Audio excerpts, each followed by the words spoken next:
Si la infancia está en juego, ¿dónde estás tú?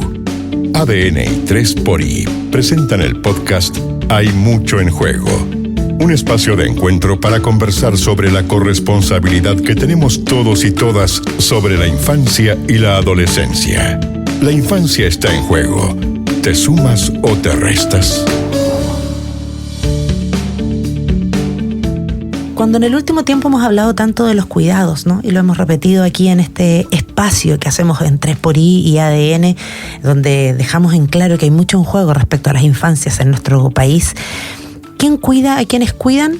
Muchas veces es una respuesta que no aparece, ¿no? Nos queda solamente el interrogante dando vuelta, no lo tenemos claro, porque a veces también tiene que ver con las formas en las que cuidamos. A veces no tenemos ganas, no tenemos energía, no tenemos capacidades de cuidar. Pero si hablamos de niños, niñas y adolescentes que deben ser cuidados, esto es un tema mucho más profundo, mucho más demandante y muchas veces más invisible. ¿Cómo estás, Malena Simonetti?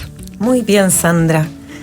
Madres, padres, cuidadores, educadores, equipos que trabajan en residencia de protección, son personas que muchas veces siguen adelante sin pausa, como si el cuidado no necesitara ser cuidado. Pero, ¿qué pasa cuando quien cuida se agota? Esa es la pregunta de hoy. Cuando no hay red, cuando no hay escucha. Pasa algo clave, los vínculos se tensionan. Y ahí entendemos que el bienestar de los niños, las niñas y los adolescentes no es independiente del bienestar de quienes están a su lado. Bueno, por eso el capítulo de hoy es precisamente mirar, hacerse cargo, estar ahí presentes y reconocer que este cuidado no puede ser una carga de una sola persona, tiene que ser una responsabilidad compartida. Hemos hablado mucho de corresponsabilidad en este espacio precisamente porque no es solo un concepto, es una forma de enfrentar estrategias con distintas herramientas para generar vínculos además más firmes, más sólidos y más permanentes. Esto en una práctica cotidiana, en el que implica que también acompañar a quienes cuidan es un desafío, pero es una necesidad. En esta serie vamos a recorrer distintas experiencias que apelan a ese cuidado, porque como decimos, el cuidado compartido además se hace más llevadero. Y por eso en este podcast Hay mucho en juego. Buscaremos este espacio para escucharnos, para hacernos corresponsables juntos del cuidado de los que cuidan. Y vamos a partir, como siempre, escuchando voces de algunas cuidadoras de distintas residencias de protección en nuestro país. A veces el corazón se cansa no por falta de amor, sino por la soledad de no tener con quién compartir ese cuidado. Sandra, hoy tenemos como invitada a María José Meneses. Ella es psicopedagoga, titulada de la Universidad Tecnológica de Chile, tiene 10 años de experiencia en investigación educativa comunitaria y se desempeña actualmente como encargada del área educativa en la residencia EMA de la Corporación Ayuda a la Familia en Curicó. Bienvenida, María José, gracias por estar con nosotros desde el Maule hasta aquí. Muchas gracias a ustedes por la invitación y por generar este espacio donde podemos conversar un poquito más sobre el trabajo que se hace dentro de una residencia. María José, hoy día vamos a hablar sobre la soledad en los cuidadores, el desafío que tenemos como sociedad de poder cuidar a los que cuidan, así que muy bienvenida. Para comenzar, cuéntanos sobre ti y tu rol en la residencia de protección EMA, donde reciben a jóvenes que han tenido que ser separadas de su familia de origen por graves vulneraciones de sus derechos. Bueno, mi nombre es María José Meneses Sangüesa, soy psicopedagoga de profesión. Actualmente soy encargada del área educativa de residencia EMA, organismo colaborador del Servicio de Protección Especializada a la Niñez y a la Adolescencia. Atendemos a 21 niñas entre los 14 a los 18 años que han sido víctimas de vulneración de derechos. En este contexto cumplo el rol de agente educativa, apoderada de las estudiantes, de cada una de las chicas. También lidero procesos de coordinación y gestión con los diferentes establecimientos educacionales, Mi quehacer profesional está orientado a la implementación de estrategias psicopedagógicas, también al monitoreo y al seguimiento de procesos de enseñanza y aprendizaje. Pero más allá de lo académico, también mi labor implica acompañar procesos emocionales, contener, sostener y motivar a mi estudiante. Eso, cuéntanos un poquito más de eso, porque los que nos están escuchando van a pensar, o me imagino que tu rol es ser la apoderada de 12 jóvenes, niñas jóvenes. Tenemos 21 actualmente. 21. Y sí, soy la apoderada de cada una de ellas. Wow. Voy a los colegios, realizo gestiones donde asisto a reuniones de apoderados. Aparte, también tenemos la intervención directa con las estudiantes dentro de un espacio acogedor para ellas, para donde podemos realizar estas tareas escolares. También tenemos una rutina con las chicas dentro de la residencia y, no menos importante, tenemos un trabajo recreativo donde cada una de las estudiantes, según sus intereses, según sus gustos personales, podemos realizar actividades que están fuera de lo educativo, que están fuera del contexto residencial, como un paseo, un viaje, una actividad, comer algo rico, aprender. ¿Un hobby? Un hobby también, algún deporte también lo podemos realizar con ella. Sí, tratar de buscar estos espacios de esparcimiento siempre, donde yo siempre lo digo, dentro de mis intervenciones siempre tiene que estar la risa. Siempre tiene que estar la sonrisa de por medio y el juego, donde el estudiante no se dé cuenta que está aprendiendo. Eso me define como profesional y eso define también el trabajo que se hace dentro de la residencia, porque lo recreativo dentro de esta residencia, aparte del trabajo que hace el equipo técnico, de verdad que pesa, y eso lo valoran mucho las chicas. Qué bonito, porque todo es aprendizaje y a partir de las emociones, las experiencias y el ocio bien vivido, me parece que hace que su desarrollo sea mucho más integral y seguro, efectivamente. Sí. Porque después estamos colapsados cuando somos profesionales o adultos o no ejercemos algún oficio y queremos 24/7 estar conectados y no nos podemos salir, y el trabajo y el exitismo y el individualismo, y en qué momento nos dedicamos a nosotros y a vivir. Claro, dentro de estas mismas actividades, nuestras educadoras de trato directo, que están altamente capacitadas, también nos acompañan y brindan este espacio donde poder jugar con las chiquillas, bajar quizá un poco a esa edad, esa generación nueva, de poder compartir gustos musicales, de poder chochear un poco con ellas, y también hacer partícipe, por ejemplo, el equipo técnico, donde está la dupla psicosocial, donde está la jefe técnico, donde está el director, y hacer actividades que salgan de lo común y que puedan de verdad dar un espacio donde ellas digan: me olvido que estoy en una residencia. Qué bonito, les enseña a conocerlas más, además. Y vida más cotidiana, más normal, como lo más parecido a un hogar posible. Eso. Y sabemos que en un hogar, tú has mencionado a varios profesionales que trabajan ahí. Hablaste de educadoras de trato directo, de un equipo técnico, de un director. Al parecer son muchos los profesionales que van acompañando y cuidando a las niñas y las jóvenes en este caso. En el caso de las adolescentes, ¿cuáles son los desafíos que tú has visto en ti, ¿cierto?, desde tu rol, pero también a las personas del equipo para trabajar en este contexto de vulneración de derechos? Bueno, trabajar con adolescentes en contextos graves de vulneración de derechos implica enfrentar desafíos complejos. Acá nosotros nos vamos a enfrentar, por ejemplo, con la conducta. Es fundamental comprender que la desregulación emocional, la agresividad o la impulsividad no corresponden únicamente a unas dificultades conductuales, a problemas conductuales. No, también tenemos que entender que muchas veces es la respuesta adaptativa a la experiencia del trauma. Y en esto también tenemos un desafío central con la reconstrucción o la construcción del vínculo con la estudiante, con la adolescente, porque son niños que están sumamente dañados, que tenemos niños que no confían en adultos, que son ambivalentes, que son desafiantes porque la persona que debía cuidarlos no fue protector, no estuvo disponible, no fue consistente. A esto también se nos suma un desafío cuando realizamos intervenciones. En algunas veces nos pasa que la intervención no es lineal. Entonces, como tenemos avances, también tenemos retrocesos. Y esto implica que se tiene que mantener esta intervención en un escenario donde hay baja adherencia o donde hay escasez de respuesta inmediata. Por otra parte, también nos pasa a veces que ingresan a residencia adolescentes que están desreguladas emocionalmente, están descompensadas porque no han podido obtener o ser partícipes de un tratamiento terapéutico o de un esquema farmacológico cuando correspondía. Y por último, y no menos importante, a nivel educativo nos topamos a veces con trayectorias educativas que son interrumpidas, que hay una baja adherencia al sistema educativo regular y una baja motivación escolar. Si bien todos estos desafíos son complejos, con un trabajo colaborativo, con un trabajo en equipo y profesionales alineados, podemos ir sobrellevando cada uno de estos desafíos de manera oportuna y poder compensarlos.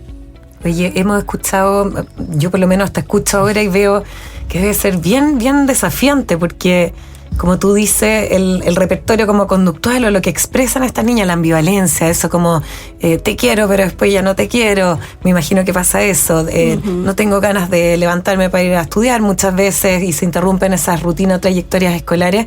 Debe ser bien complejo también para quienes tienen como dentro de su rol y su tarea el poder contener, sostener, incluso construir vínculos que sean constantes en el tiempo, sano, que entiendo que es lo que tienen más dañado estas jóvenes, estas adolescentes. Entonces, yo cuando te escucho percibo que existe como un alto riesgo emocional, incluso físico, para las personas que trabajan directamente con otras personas que han tenido vidas de tanto daño. Entonces, cuando hablamos del desgaste del rol de los cuidadores, ¿de qué estamos hablando realmente? Estamos hablando de una carga emocional importante. Imagina que cuidar a alguien ya es difícil. Imagina que cuidar a alguien que está dañado, que en algunas ocasiones presenta conducta autolesiva, presenta quizá alguna ideación suicida, son altamente demandantes. Es muy difícil para el trabajador, para la cuidadora, poder desconectarse del trabajo, de este tipo de trabajo, de poder salir del turno, llegar a la casa y decir, ¿sabes qué? Me desconecté del trabajo. Eso es lo difícil, eso es lo que cuesta. Por eso, por ejemplo, en Residencia EMA tenemos un turno que se llama el 3x3, donde las educadoras trabajan durante 3 días de día, 3 días de noche y 3 días libres, y la diferencia entre un turno y el otro es bastante favorable para poder descomprimir este desgaste emocional también. Y acá también quiero hacer hincapié en un punto muy importante, que es el prejuicio social hacia los trabajadores de residencia, que también cansa esto y también genera una desmotivación en los trabajadores, porque muchas veces se nos mira de forma inquisitiva, donde desde mucho tiempo la gente piensa que vivimos bajo el alero de Sename, quizás, donde pueden pensar que estar dentro de un sistema residencial es lo peor que le puede pasar a un niño o un adolescente, cuando es todo lo contrario. Tratamos de proteger al estudiante, brindamos acompañamiento en cada una de las esferas y tratamos, como lo decíamos al principio, de que sea lo más cotidiano y normal posible dentro de un hogar, que puedan estar en un sistema educativo, que puedan asistir a un sistema de salud, que puedan sociabilizar lo más normal posible, como tu vida, mi vida, cualquiera. O sea, eso es cuando se hacen las cosas bien, porque lamentablemente en el país sí ha habido realidades de lugares donde no se hacen las cosas bien, pero como en todo orden de cosas, porque siempre hay manzanas podridas y se trata de limpiarlas. María José, pero escuchándote, inevitablemente me pregunto, ¿cómo te cuidas tú? ¿Cómo me cuido yo? Con el equipo, con los amigos, con la familia, que está fuera de... Dentro de acá del equipo tenemos un trabajo bien comunado en el sentido de poder conversar lo que nos pasa, de tener instancias de reuniones mensuales y nosotros diarias, a menos la situación que lo amerite, lo podemos llegar y conversar, de decir, ¿sabes qué? No estoy bien, y que no seamos juzgados por decir eso. De que sea la instancia de decir, ¿sabes qué? No puedo continuar el día, necesito tomar aire, necesito que podamos hacer otra actividad. Y también nuestras redes de apoyo de manera individual son las que nos facilitan a nosotros poder llevar el día a día. Por ejemplo, en mi caso personal, a mí me encanta mi trabajo. Yo de verdad que... yo de verdad que... yo disfruto con las chiquillas, hacer las actividades, enseñarles, ver pequeños avances, pequeños logros. Entonces, fuera de la residencia, yo tengo con quién conversar, yo tengo un hobby que hacer para poder botar estas dificultades que se presentan, porque si bien es una realidad, no todo es perfecto, pero se trata de ser constante. Y claro, yo me cuido también aparte. Hay instancias de autocuidado, personal que hacen que esta carga emocional vaya disminuyendo, pero así. Qué bueno. Súper necesario, mejor, sí. Totalmente. Oye, y Sandra y María José, las quiero invitar para seguir profundizando en este capítulo a escuchar algunos datos de un estudio de violencia contra cuidadores en residencia de protección. ¿Sabías que, en Chile, 8 de cada 10 trabajadores y trabajadoras de residencias de protección infantil han vivido situaciones de violencia en su trabajo? Y en la misma proporción, señalan que son los propios niños, niñas y adolescentes quienes propician estas agresiones. No se trata solo de gritos o episodios aislados. 1 de cada 10 ha recibido amenazas hacia su familia, y 1 de cada 5 ha enfrentado agresiones físicas con armas o incluso acoso y violencia sexual. Es una realidad compleja, profundamente ligada a historias de trauma, pero que no puede seguir siendo invisible. Cuidar a quienes cuidan es también una forma urgente de proteger la infancia. Oye, qué difícil pensando mal y además en la contingencia, y ojalá que el llamado a atención a todos quienes escuchan este espacio, porque este año nos impactamos con lo que pasó en Calama, con la muerte que le dio un estudiante a una inspectora, con la situación de ingresos de distintas armas o de situaciones de violencia que post pandemia además se han ido incrementando, y no los tenemos que ver como casos aislados, tampoco lo tenemos que ver solo como que se dan en las residencias, porque vimos que ya no es así, pero es súper necesario ver cómo precisamente las personas que tienen que hacerse cargo de contener, de acompañar, de solucionar estas situaciones, también tienen que ser acompañados y guiados. Sin duda, es muy duro estar en esas situaciones de tanta violencia como hemos visto este año, lamentablemente, en los establecimientos educacionales. Y recién hablamos con María José sobre el trauma complejo, también lo estuvimos profundizando en nuestro segundo capítulo de este podcast. Y para recordar, el trauma es esa herida profunda en los vínculos más cercanos que hacen que muchas veces los cerebros de los niños, las niñas que viven estas situaciones estén en estado de alerta y defensa de forma continua y permanente. Tú, María José, nos comentabas recién de las desregulaciones o eventualmente de estas violencias. Al final son expresiones de violencias que uno va replicando y ha visto en otros lugares. Entonces, desde este punto de vista, ¿qué tan cierta es la frase para ti, María José, la soledad de los que cuidan? A nivel país, con todas las residencias que hay, es una realidad profunda. Yo siento que así como hablamos del cerebro del niño, el adolescente, también tenemos que hablar del cerebro del cuidador, que también existe y está en alerta y en una hiperexigencia. Esta sensación de tener que sostener todo hace que este desgaste emocional y esta soledad se pueda visibilizar de alguna forma, entendiendo que por eso no tiene que ser un extra la salud mental dentro del trabajo, sino tiene que ser un apoyo donde yo pueda comentar con mi equipo de trabajo que no estoy bien y que necesito de verdad ayuda para poder sobrellevar lo que ha vivido, la situación de desregulación o la crisis que haya pasado, poder sobrellevarla de mejor forma. Qué importante lo que señalas, porque muchas veces nos pasa que ponemos el foco solo en los niños, en las niñas, en los adolescentes, que está muy bien, ¿cierto?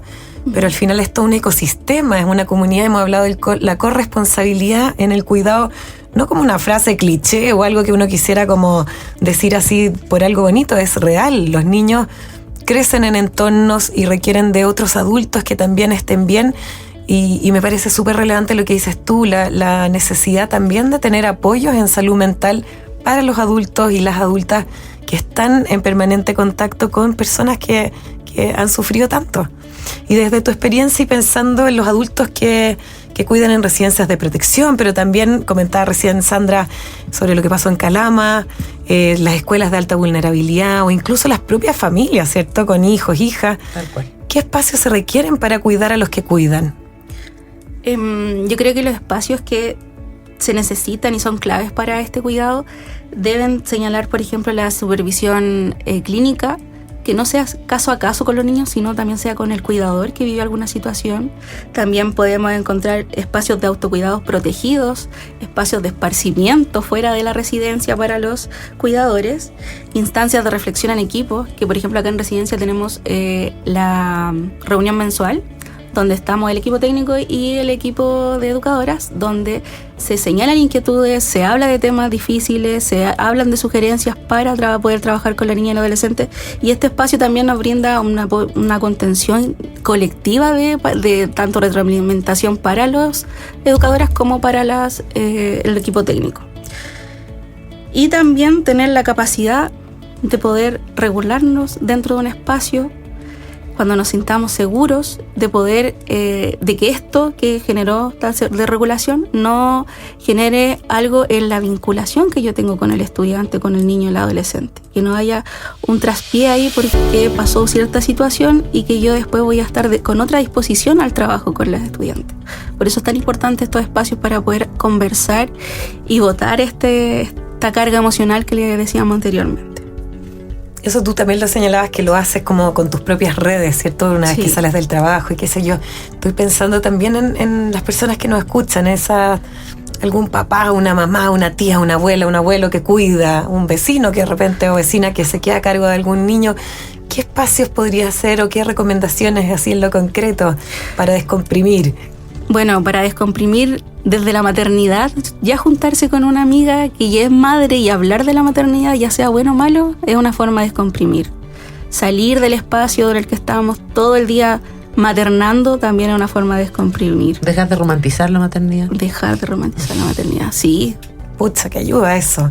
Oye, y si nosotros tuvimos un encuentro desde el 3xI en el Juntos por la Infancia el año pasado, llegaron 300 personas que se relacionaban con cuidados de niños, niñas y adolescentes que han sido vulnerados, y se habló mucho. Uno de los hallazgos que sale a partir de este encuentro es la soledad del cuidador, no como un problema personal. Muchas veces se pone como que el cuidador tiene que autocuidarse o buscar de forma como única la estrategia.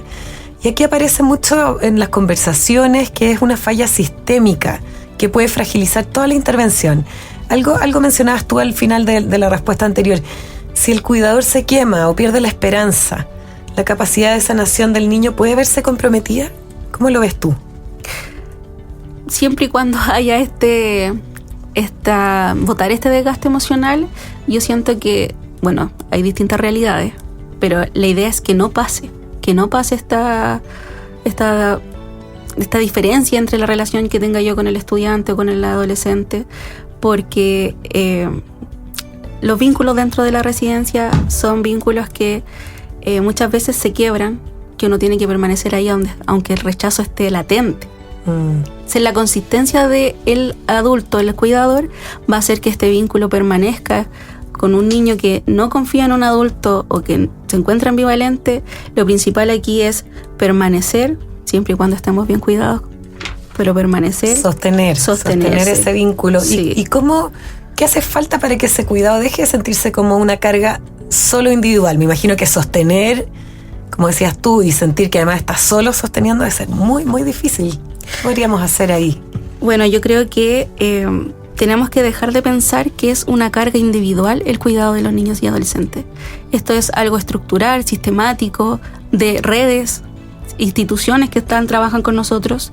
Entonces, dejar de pensar que es algo individual y también sentir este cuidado desde el reconocimiento de la institución, de validar las emociones de los cuidadores, que hayan condiciones laborales dignas, que haya un cuidado a nivel organizacional, así como cuidamos al niño, que cuidemos también al educador, al profesional, y también la corresponsabilidad que hablábamos al principio, donde reparar un vínculo es tarea de todos los que trabajamos dentro de residencia y también los que trabajan afuera. Por ejemplo, el colegio es un factor protector dentro de nuestro trabajo dentro de...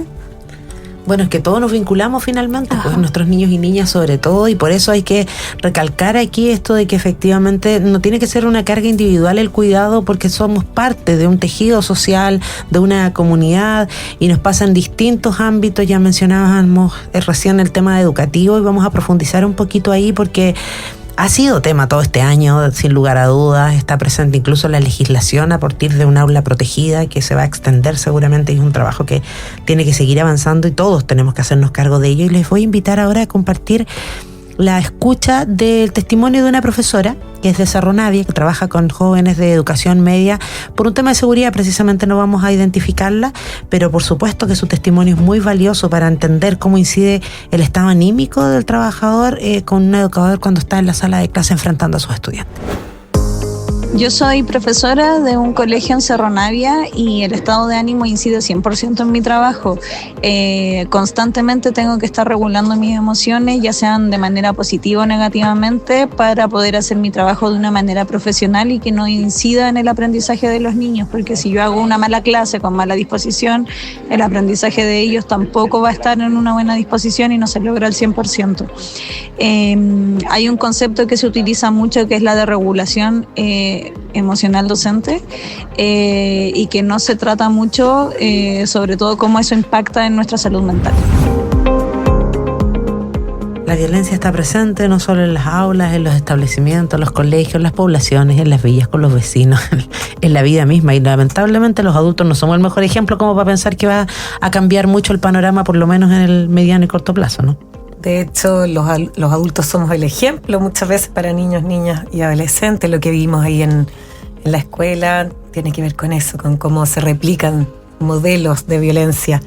Y ahí estamos conversando con María José, pensando en esa tremenda labor de cuidado que realizan los profesores en la escuela, los cuidadores en residencia de protección, adultos cuidadores en sus propias familias.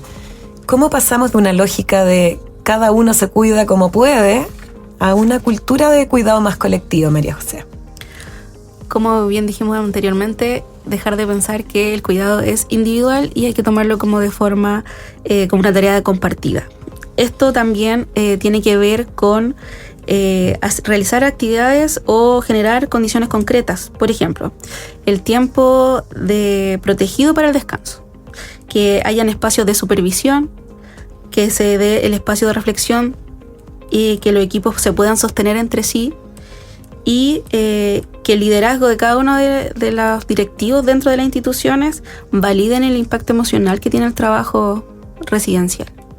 Cuando dices validen es que lo puedan reconocer y den entonces los espacios para que eso ocurra, me imagino. Sí. Súper relevante lo que planteas.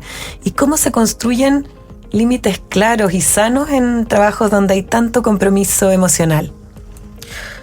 Bueno, el límite sano, que yo ponga un límite no quiere decir que yo quiera menos a mi estudiante, a mi adolescente con el que estoy trabajando.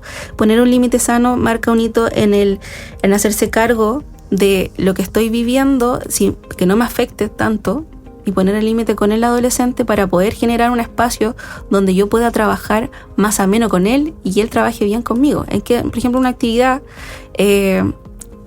donde quizás estamos levantando la voz, podemos decir, ¿sabes qué? Te estoy escuchando bien, te estoy mirando a los ojos, es muy importante mirarlo a los ojos, es muy importante validar sus emociones, sabes que te entiendo porque estás enojado, pero esto no está bien, necesitamos realizar otras acciones para que nosotros podamos conversar de buena forma, tú me puedas escuchar a mí, yo te pueda escuchar a mí, en un espacio agradable y ameno para los dos. Entonces es importante los límites, como bien digo, un límite claro y sano no va a hacer que yo quiera menos trabajar con algún estudiante o algún adolescente.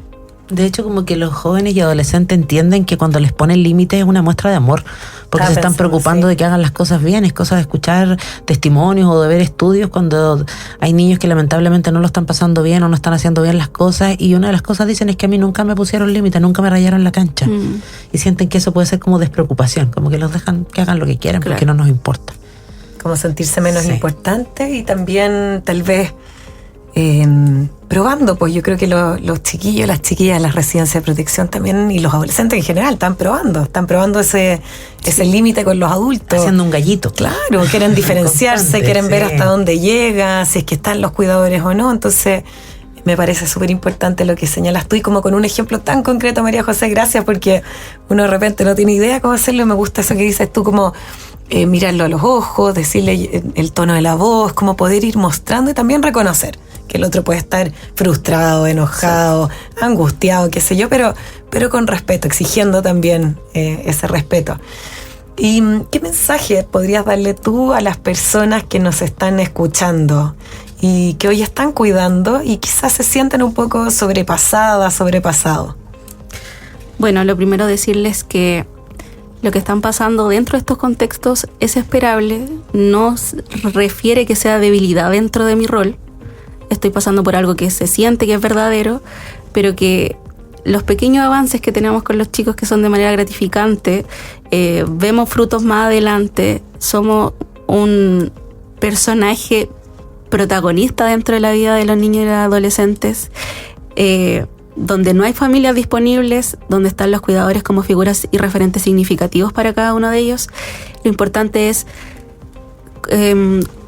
ser consciente de hasta dónde puedo llegar con mi responsabilidad como cuidador, pero también ser consciente de todo lo que le puedo entregar a ese niño y adolescente para que pueda surgir dentro de lo mejor posible dentro de esta vida. Darse cuenta del impacto, ¿cierto?, que podemos tener en la vida de los jóvenes. Bueno, lo hemos tratado de visibilizar en este capítulo a través de cifras, de testimonios, de opiniones y, por supuesto, de la mirada de María José Meneses, psicopedagoga, una década ya de experiencia de intervención educativa y comunitaria, y actualmente además la encargada del área educativa de la residencia EMA de la Corporación Ayuda a la Familia en Curicó. María José, admiración absoluta, respeto y muchas gracias, mucho agradecimiento por tu trabajo, por la pasión con lo que le haces, por el compromiso con la que lo enfrentas, y porque además en las regiones es más difícil que aquí en la región metropolitana, porque todo eso se incrementa con la falta de financiamiento, de espacios, de apoyo, de redes. Entonces hay un reconocimiento extra además por esos desafíos. Muchas gracias a ustedes por la invitación y poder visibilizar el trabajo que se hace en residencia, que a veces tenemos un poquito de todo, pero se hace con cariño. Muchas gracias. María José. Bueno, siempre decimos, todos podemos ser parte de la solución, así que haya más María José y que nosotros apoyemos y visibilicemos y respetemos sus trabajos. Empezamos a despedir este capítulo, pero no olviden que nosotros seguimos compartiendo experiencias, testimonios, voces, datos, estudios y reflexiones, que es lo que más nos importa a propósito y a partir de la infancia en Chile. Hay mucho en juego y seguimos conversando.